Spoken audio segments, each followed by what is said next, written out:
This is Fireteam Delta. Dad's coming home. Welcome to the Military Veteran Dad Podcast, where it is our mission to bring every dad home. I am your host, Ben Killoy. I'm a United States Marine veteran, husband, and a father. We will bring authentic conversations to inspire action in your life so we can close the gap between the dad you are today and the dad you want to be tomorrow. This is the Military Veteran Dad Podcast. Hey guys, welcome back to another episode of Fatherhood Friday. It's been a long time, hot minute. I want to say almost back to November since I've dropped on the microphone on Friday. And the real question is, what is worth jumping on the microphone, breaking the stone of silence on Fridays to talk about? Well, in the background, trying to figure all this out, one topic has come completely to the surface as something that's been in the front of me the entire time, but I was too blind to see it. And that is generational trauma. It's been something that I've been diving into on my new blog over at benkilloy.com.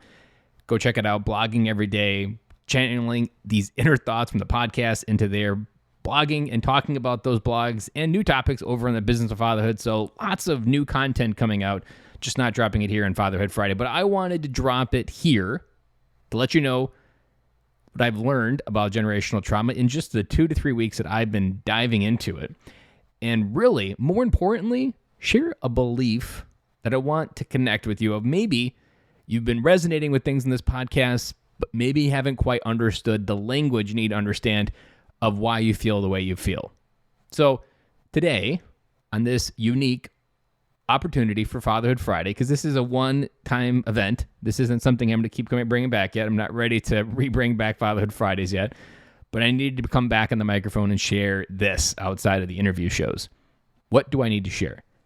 Here's what I want to read to you. It's an article that I wrote for benkilloy.com on fear and faith. Now, what do fear and faith both have in common? They both represent the future in an unknown state. They are both a choice that we have every day we wake up. Are you going to lean into the fear in your thoughts, or are you going to lean into the faith? Before humans left the cave, fear kept us alive. It was fear that kept us safe. It was fear that kept our brains, and it was fear that we learned to detect danger with. For a long time, that method worked well. Got us to where we are today. It kept us alive. But how does that show up now in modern times? Why does it feel like our lives are filled with fear every day, even though we are no longer surrounded by life-threatening danger? Hell, we're in the military, but yet there's days where the relationship with fear feels different. Let's go deeper on this topic. Why do you fear having conversations with someone when there's no real threat to your life, most likely? Is it just words, or is there something else there? Let's tie it back to your childhood. What did you fear growing up? How did you protect yourself from that fear? How did you learn to survive as a child? Did you learn early on that being yourself led to a threat to your survival? As kids, we have a limited experience in life to know what will hurt us and what will not. We see it with our kids all the time where we say about them, man, they just have no fear. And they just run like they have no idea where the edge of the earth is. It's a learned skill over time. But what happens when you learn the wrong fear growing up? What if you learned that growing up, you had to turn off your emotions to survive? Sound familiar? Sounds like something we do in war. Showing emotions would turn a dad into a monster. So you learn how to prevent it to keep you safe. Maybe words like, "Boy, I'll give you something to cry about," said every destructive dad. Really resonates, and maybe that triggered a deep feeling inside you. All kids crave psychological safety. It's what you didn't have when your dad would say those words. Psychological safety is a big fancy term for those feelings where we just want to feel safe. It's a place we want to go when we feel frightened. We have a deep desire to feel safe, especially in our parents' love. Let's play this out more. What if you didn't feel that love growing up or feel that safety? Where would you go? We see it worldwide. Kids turn to gangs, bad crowds, seek attention, all in the name of safety and love. There's a quote from Meg Meeker that goes, if you want to change the world overnight, put a dad on every street corner, because it's that safety and leadership that they're looking for. Being a dad, as you know, listening to this podcast, is a powerful title because you have the power to enhance or destroy your kid's natural ability to unconditionally love the ones around them. But let's go back to you for a minute. What happens if you learn to fear being emotional, fear being desired to be loved, fear to express love? If you're honest with yourself, you might already see that with your own kids and already have moments where you're like, damn, I am my parents. Let's switch to the opposite word that we talked about in the beginning, faith. What if you were able to live your life with faith that you were loved? What if you were able to live your life with the faith that love is abundant? What if you were able to live your life with the faith that I am enough? What if you were able to live your life with the faith that I am good? One requires you to let go control of the future events, and only one attracts a higher place of living. Living with the fear that I need to protect that 10-year-old boy that's inside me often, that just wanted to be loved, it's not a way to invite more love into your life. Living with fear if that boy dies, I die with him. What if we switch that? What if we have faith that that little boy has been trying to teach you a lesson all your life? What if that lesson was as simple as learning to love that boy and loving him in a way no one ever did? And it's that lesson that will invite more love into your life in the present.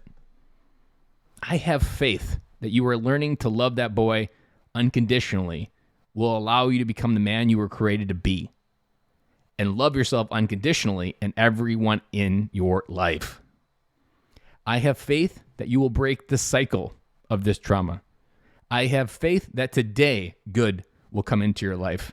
I have faith that you are good. Now, I wrapped this up, like I said, in a blog post, and I'm sharing this because this topic of generational trauma is really under the surface in the military. I want you to think about something about all the different people you've met in the military. We are often described as misfits of society. Now, that doesn't fit everybody, but the military does take a good, healthy proportion of people that didn't fit into the regular world. They didn't have a natural path. They went to this path because they didn't feel like they had one, or they were running from something that maybe was, boy, I'll give you something to cry about type feelings when they grew up, and the military was the best way in. Think about the people that you've met in your military service that might actually have a story similar to this one. Think about the people in your life, in your unit, the veterans around you, that maybe are struggling with a similar story. Now, here's the deeper psychological problem that probably makes it a perfect scenario for what we have today within the psychological issues of veterans today, is we have a basic fundamental problem underneath for who we are. And then we top it with trauma from war, seeing death, destruction, blood, whatever happened, maybe losing a limb. And then you compound that with the issues that maybe were never healed in the beginning. You create a soup for a man that doesn't understand how to learn to love himself. And that is almost what we see day in and day out in the veteran community, in the active duty community, and often where the cycle of taking your own life is the only choice that we have.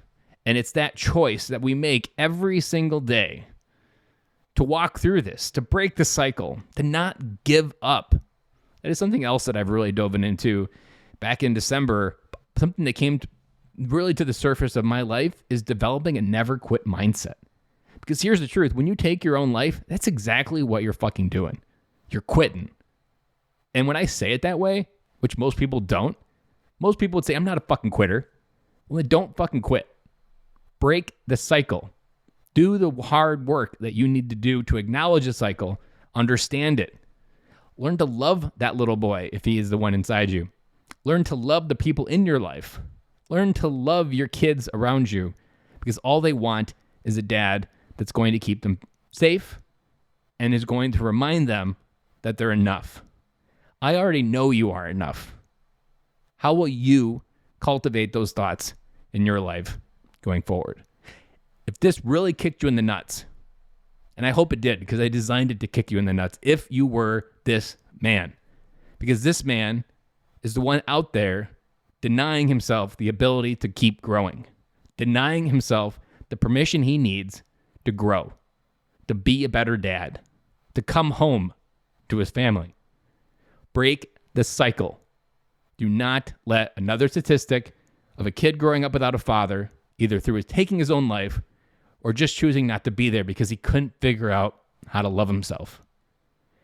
If this was you, and you feel kicked in the nuts, reach out, bencloy.com. There is a free coaching call there. I would love to hear your story.